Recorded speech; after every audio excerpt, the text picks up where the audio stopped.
2016 September 28వ తేదీన యావత్ ప్రపంచం గాఢ నిద్రలో ఉన్న ఆ భయంకరమైన నిర్జనమైన రాత్రి చరిత్రను మార్చివేసిన ఒక సంఘటన జరిగింది.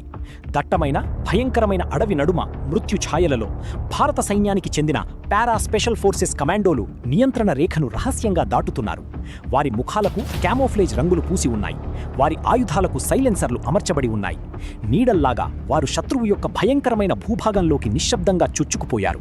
ఒక చిన్న పొరపాటు జరిగినా మొత్తం మిషన్ శాశ్వతంగా ముగిసిపోయేది. ఈరోజు మీరు సర్జికల్ స్ట్రైక్ యొక్క వెన్నులో వణుకు పుట్టించే నిజమైన కథను తెలుసుకోబోతున్నారు. ఇది మీరు మునుపెన్నడూ వినని విధంగా ఉంటుంది. ఊపిరి బిగపట్టుకోండి, ఎందుకంటే ఇది సస్పెన్స్ మరియు యాక్షన్తో నిండిన నిజమైన కథ. శత్రువు యొక్క గుండెకాయలోకి చుచ్చుకెళ్లి వారిని నాశనం చేయడంలోని ఉన్న నిజమైన శక్తికి నిదర్శనం. 2016 సెప్టెంబర్ 18వ తేదీ రాత్రి భయంకరమైన నిశ్శబ్దం నెలకొని ఉంది. జమ్మూ కశ్మీర్లోని ఊరీ సెక్టార్లో ఉన్న 12వ పదాతిదళ బ్రిగేడ్ ప్రధాన కార్యాలయం చుట్టూ ఎత్తైన పర్వతాలు, జీలం నది ఉన్నాయి.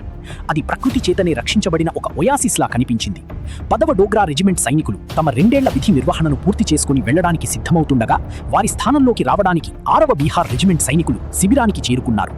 ఈ దళాల కదలిక కారణంగా శిబిరం రద్దీగా మారింది మరియు సిబ్బందిని సర్దుబాటు చేసి బాధ్యతలు స్వీకరించే ప్రక్రియ జరుగుతోంది. ఫలితంగా చాలా మంది సైనికులను తాత్కాలిక టెంట్లలో నిద్రపోయేలా చేశారు.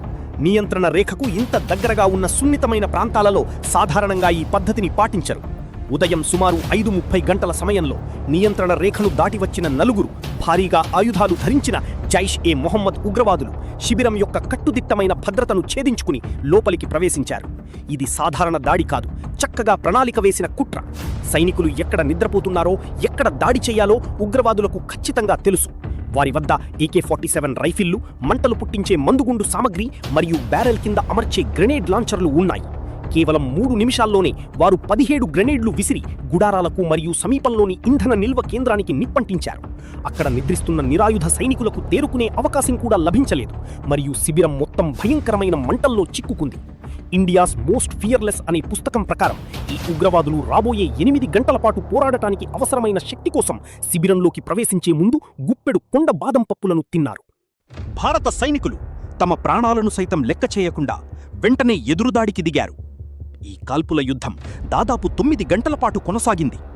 సైన్యం ఒక పాడుబడిన భవనాన్ని పేల్చివేయడం ద్వారా తమను గందరగోళానికి గురిచేసిందని, అందుకే తమ దాక్కున్న ప్రదేశాన్ని ఇంకా గుర్తించలేదని ఉగ్రవాదులు భావించారు.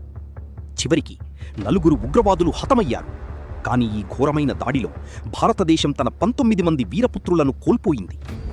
ఈ అమరవీరులలో ఎందరో కథలు కఠిన హృదయాలను సైతం కన్నీరు పెట్టిస్తాయి.